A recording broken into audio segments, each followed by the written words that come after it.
বিশ্ববাজারে দাম কমলেও এর কোনো প্রভাব নেই দেশের বাজারে। এখনও পেট্রোল পাম্পে আছে দীর্ঘ লাইন, গ্রাহকের ভোগান্তি অন্তহীন। এ নিয়ে আরও খবর জানবো আমরা। জানাতে আমাদের সাথে এই মুহূর্তে যুক্ত হচ্ছেন সহকর্মী রাকিব হোসেন। রাকিব, পাম্পে এই মুহূর্তে কি পরিস্থিতি দেখছেন? বিশ্ববাজারে তো দাম কমেছে, কিন্তু খাত সংশ্লিষ্টরা যেমনটি বলেছেন যে বিশ্ববাজারে দাম কমলেও দেশের স্বাভাবিক হতে এখনো বেশ সময় লাগবে। তো পাম্পের কর্তৃপক্ষ কি বলছে, পরিস্থিতি নিয়ন্ত্রণে আসতে আর কেমন সময় লাগতে পারে? দেখুন, আমরা এই মুহূর্তে আছি মিরপুরের তালতলা এলাকায়, কাফরুল থানার। এই পাম্পে এই মুহূর্তে অকটেন পেট্রোলের এবং ডিজেলের সরবরাহ স্বাভাবিক রয়েছে। তারা ডিপো থেকে যে পরিমাণ সাপ্লাই পেয়েছে সেটা আসলে সাধারণ যে যানবাহনগুলো আছে সেগুলোতে বিক্রি করছে। এবং আপনি যেমনটি বলছিলেন যে যুদ্ধের স্থগিতের ঘোষণায় বিশ্ববাজারে জ্বালানি তেলের দাম কিছুটা কমতির দিকে আছে এবং সেটি সামনের দিনে হয়তো আরও কমবে এমনটাই প্রত্যাশা করা হচ্ছে।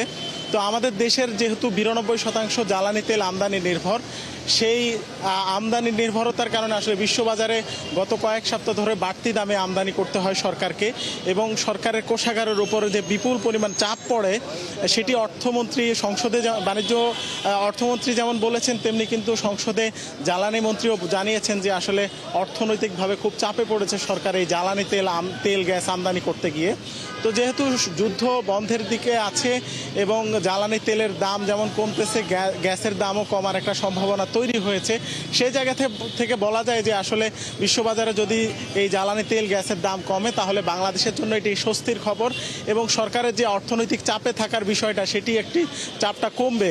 তো সেই জায়গা থেকে বলা যায় যে সরকার হয়তো সামনের দিনে আরও কম দামে জ্বালানি তেল আমদানি করতে পারবে এবং ডিপো থেকে এই যে পেট্রোল পাম্পগুলোতে সরবরাহ স্বাভাবিক করতে পারবে। তবে এখন পর্যন্ত আগের মতো চাহিদার তুলনায় কিছুটা কম সরবরাহ হচ্ছে পাম্পগুলোতে, এবং পাম্পগুলোতে সরবরাহ কম থাকার কারণে অনেকগুলো পাম্প রাজধানীর বন্ধ রয়েছে, এবং যেসব পাম্পে এখন অকটেন পেট্রোল এবং ডিজেল সরবরাহ করা হচ্ছে যানবাহনগুলোতে, সেসব পাম্পে গাড়ির যেমন দীর্ঘ লাইন রয়েছে, এবং গত কয়েক সপ্তাহ ধরে আমরা মানুষের যে ভোগান্তি দেখছি, যে বিশৃঙ্খলা দেখছি, সেটি কিন্তু বিদ্যমান রয়েছে।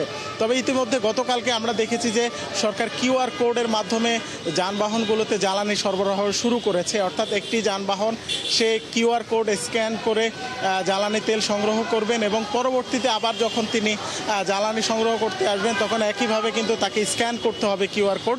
স্ক্যান করলে তখন পেট্রোল পাম্প কর্তৃপক্ষ তখন বুঝতে পারবেন যে আসলে কতটুকু সে গতকালকে যদি তেল নিয়ে থাকেন তাহলে তার আজকে তেল নেওয়ার প্রয়োজন নেই, সেটি তাকে তেল দেওয়া হবে না। এরকম একটা সিস্টেম কিন্তু দাঁড় করানো হচ্ছে সরকারের পক্ষ থেকে, এবং যারা জ্বালানি বিভাগে কাজ করছেন তারা কিন্তু যথেষ্টভাবে চেষ্টা করছেন পরিস্থিতি সামাল দেওয়ার জন্য। জি রাকিব, ধন্যবাদ যুক্ত হওয়ার জন্য। দর্শক, যুক্ত ছিলেন সহকর্মী রাকিব হোসেন। দেশের বাজারে জ্বালানির সংকটের আপডেটের ব্যাপারে আমাদের জানাচ্ছিলেন তিনি।